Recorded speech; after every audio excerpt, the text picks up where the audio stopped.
Okay, you guys, this is my dining room. This is where I live. And I wanted to show you guys the process that we went through to get here, because I think so often people think that a designer lives in this perfect house that's perfectly designed, and very often we are the cobblers with no shoes. So this is what our dining room looks like now. And this is what it looked like before. There was this huge wall here that went across the whole space, and it was really cramped and really dark.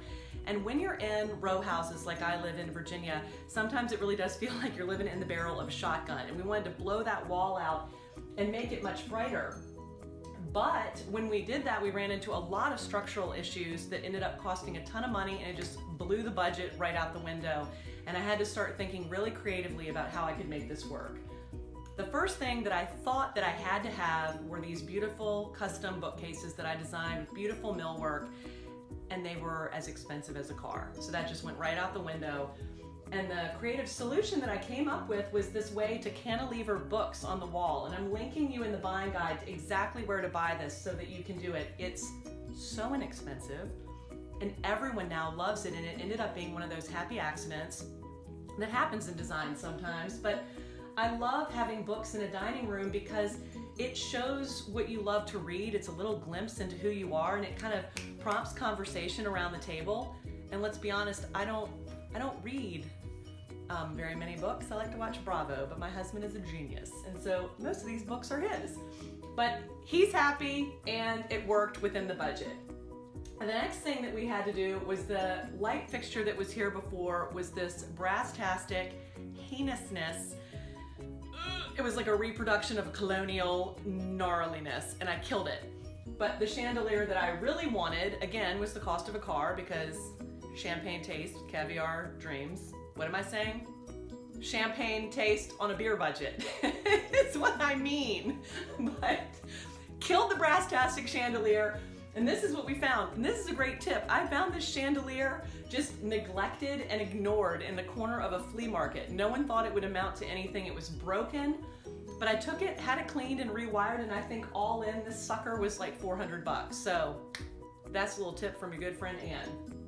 The next thing that I wanted to do was mix these inherited pieces that had been passed down in my family with newer pieces, because it was starting to feel a little granny. And I love this table. It was given to me by my mother, but I didn't like it with wooden chairs. I love mixing black chairs with a wooden table. I just think it kind of mixes things up a bit, and I love flat black chairs. And my husband and I, these were the very first things we ever bought when we were married, and I just think it looks so good with the wood, and it also works well with these other inherited pieces. The rug. The rug that I wanted was a full year of college. So we can't be that mean to our children and tap the college fund, and so I had to come up with another creative solution, which was this amazing rug.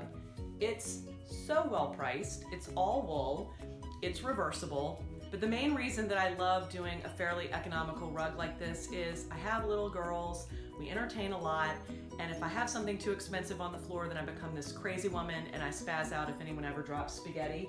This one has had cat barf on it, spaghetti on it.